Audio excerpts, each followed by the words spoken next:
বন ও পরিবেশ রক্ষায় দিনভর এক করে কাজ করার স্বীকৃতি স্বরূপ ওয়াইল্ড সোজান্সের বিচারে সেরা পরিবেশ যোদ্ধা সম্মানে সম্মানিত হলেন হাওড়া বাগনানের বাসিন্দা তথা হাওড়া জেলা যৌথ পরিবেশ মঞ্চের সদস্য বন্যপ্রাণী সংরক্ষক চিত্রক প্রামাণিক।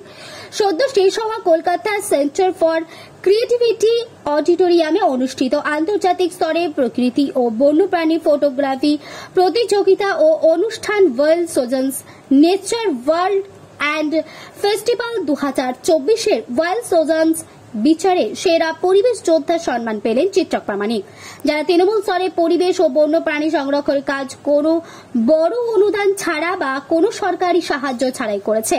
ওয়াইল্ড সোজান্স সারা ভারতবর্ষের এইরকম 3 জন স্বেচ্ছাসেবীকে সেরা পরিবেশ যোদ্ধা সম্মানে সম্মানিত করেছেন।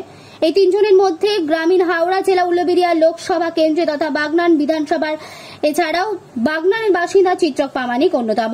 পুরস্কার স্বরূপ প্রত্যেকে 25,000 টাকা গ্র্যান্ট এবং একটি মেমেন্টো শংসাপত্র পেয়েছেন। পুরস্কার তুলে দেন ওয়াইল্ড সোজান্স সংস্থার কর্ণধার ডক্টর মেঘ রায় চৌধুরী, ডক্টর প্রসন্ন এভি এবং বিখ্যাত পরিবেশ ও বন্যপ্রাণী সংরক্ষণকারী ওয়াইল্ড লাইফ কনজারভেশন ট্রাস্টের প্রতিষ্ঠাতা ডক্টর আনিশ আন্দেরিয়া।